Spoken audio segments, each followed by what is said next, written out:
Assalamualaikum warahmatullahi wabarakatuh. Dalam pertemuan kali ini saya akan membawakan aksi nyata modul 1.2 sesuai rencana 4P pada koneksi antar materi, peristiwa, perasaan, pembelajaran, dan penerapan. P yang pertama adalah peristiwa. Momen yang paling penting, mencerahkan, serta menantang bagi saya adalah sebuah kesadaran bahwa mendidik bukanlah perkara yang mudah dan gampang. Ada nilai yang harus diemban dan peran yang harus disegerakan.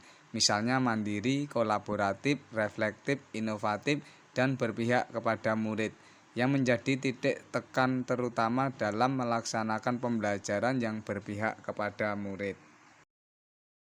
P yang kedua adalah perasaan.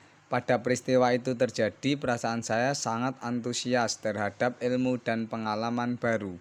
Selain itu, saya pun merasa bersalah bahwa masih terdapat beberapa pembelajaran sebelumnya berorientasi pada guru, di mana siswa tidak begitu dilibatkan. Masih muncul ego bahwa pembelajaran harus sesuai dengan apa yang saya inginkan tanpa perlu memikirkan bagaimana perasaan murid saya saat itu. P yang ketiga adalah pembelajaran.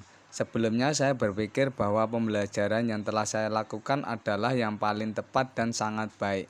Namun ternyata itu adalah salah dan perlu berbagai perbaikan. Unsur keberpihakan pada murid terkadang hanya sebatas retorika belaka dan belum sepenuhnya terwujud. Siswa mungkin saja menerima, namun boleh jadi ada hal yang mengganjal di hati mereka karena unsur berpihak pada murid belum sepenuhnya diterapkan. P yang keempat adalah penerapan ke depan. Pengembangan diri yang sederhana, konkret, dan rutin yang akan saya terapkan ke depan adalah mulai mencoba meningkatkan kompetensi profesionalitas saya sebagai guru dengan berbagai pelatihan dan belajar. Kemudian berdiskusi dan berkolaborasi dengan teman sejawat, serta mulai merancang pembelajaran inovatif berpihak kepada murid dan berkala dan akan direfleksikan. Pengembangan diri yang sederhana dan konkret, rutin, serta dapat dilakukan sendiri dari sekarang. Saya akan melakukan kegiatan pembelajaran yang melibatkan murid dengan memperhatikan kodrat alam dan kodrat zaman agar terwujud profil pelajar Pancasila. Menumbuhkan karakter religius berupa berdoa sebelum dan sesudah melakukan pembelajaran. Pembelajaran dimulai, marilah kita sama-sama berdoa agar mendapat pengetahuan yang bermanfaat bagi kita. Bismillahirrahmanirrahim. Raditu billahi robba wa bil islami dinan wa bil muhammadin nabiyya wa rasulullah. Rabbi zidni ilma warzuqni fahma. Amin. Bismillahirrahmanirrahim.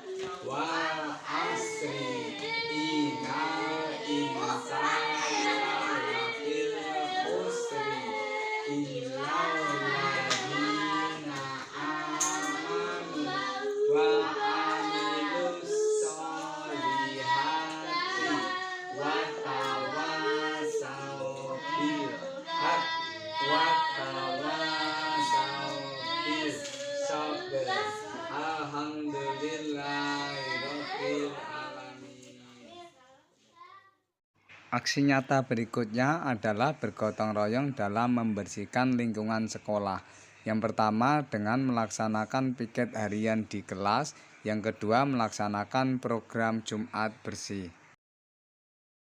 Anak-anak bersama-sama membersihkan ruangan untuk dijadikan musola sebagai tempat kegiatan sholat berjamaah, baca tulis Al-Quran, serta kegiatan ibadah lainnya. Pada setiap hari Jumat melaksanakan program Jumat bersih dengan membersihkan taman serta lingkungan sekolah. berkolaborasi dengan teman saat mengerjakan tugas kelompok atau praktikum, semisal pada kegiatan literasi sekolah, kegiatan keterampilan tata boga, dan kegiatan keterampilan kriya kayu. Pembelajaran dengan memanfaatkan teknologi antara lain pemanfaatan laptop dan infokus dalam pembelajaran di kelas, pembuatan video pembelajaran, dan sosialisasi program di sekolah.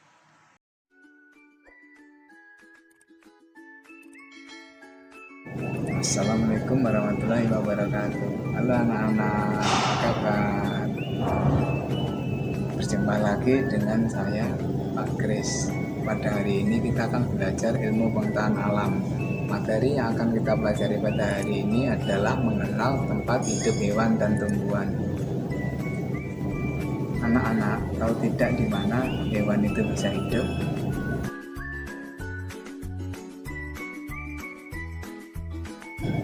Ya, benar sekali. Yang pertama, hidup di darat, dan yang kedua, hidup di air. Hewan apa sajakah yang bisa hidup di darat? Yang pertama, ayam. Yang kedua, kucing. Yang ketiga, kambing. Yang keempat, anjing. Yang kelima, gajah. Dan keenam, sapi. Serta contoh sebagainya.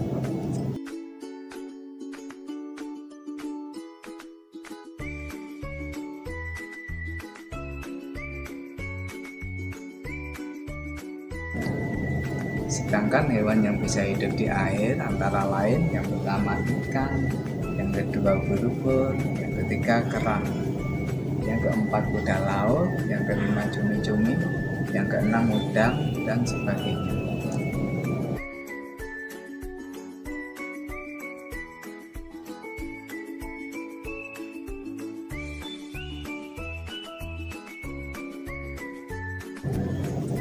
Ada beberapa juga hewan yang bisa hidup di darat maupun di air. Antara lain yang pertama adalah kura-kura, yang kedua katak, yang ketiga siput, kemudian yang keempat kepiting, yang kelima anjing laut, yang keenam singa laut.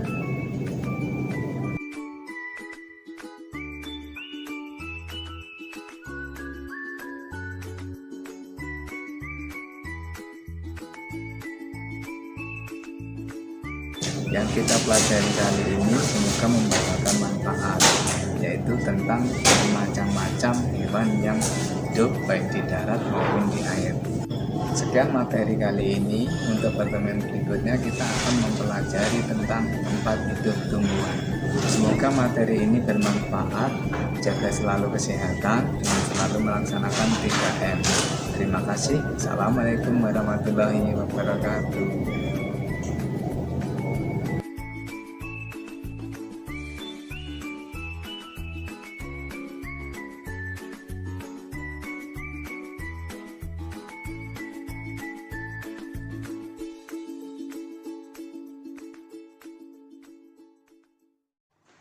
Melatih keberanian siswa menceritakan proses pembelajaran. Dalam hal ini proses pembuatan telur asin pada mata pelajaran keterampilan tata boga. Proses pembuatan telur asin yang pertama bagaimana, Li? Telur dibersihkan. Sudah dibersihkan kemudian di apa? Digosok hingga halus ya. Memakai amplas. Setelah digosok halus kemudian diapakan? Dibuat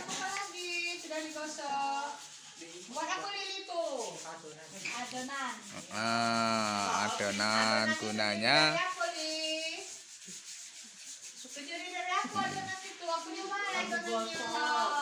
abu gosok dan garam ya. Sudah itu berapa lama waktunya untuk itunya menginapkannya? 1 minggu ya kurang lebih ya. Nah setelah itu baru bisa dimasak ya. Benar Bu Nita? Benar Pak. Benar Bu Nurul? Iya benar. Oke, terima kasih. Saya melakukan pengembangan diri secara berkelanjutan dan konsisten untuk menerapkan nilai-nilai dan peran sebagai guru penggerak. Kegiatan yang saya ikuti antara lain adalah workshop, BIMTEK, sosialisasi maupun webinar. Perasaan saya selama melakukan kegiatan aksi nyata modul 1.2 adalah saya merasa sangat senang, termotivasi, dan tertantang untuk melakukan perubahan yang lebih baik. Ide atau gagasan yang timbul adalah melakukan kegiatan praktik bersama murid dan rekan sejawat dalam melakukan perubahan. Pembelajaran yang dapat saya ambil setelah melakukan aksi nyata ini adalah: 1. Guru harus memberikan pembelajaran yang berpihak pada murid. 2. Guru harus menjadi contoh dan teladan bagi anak didiknya, sehingga guru harus mengembangkan diri secara berkelanjutan dan konsisten. Dampak perubahan positif yang paling saya rasakan: pertama, murid menjadi lebih bersemangat mengikuti pembelajaran keterampilan vokasional. Yang kedua, kompetensi guru harus lebih ditingkatkan. Demikian yang dapat saya sampaikan, semoga bermanfaat. Terima kasih. Salam guru penggerak, tergerak, bergerak, menggerakkan. Guru bergerak, Indonesia maju. Wassalamualaikum warahmatullahi wabarakatuh.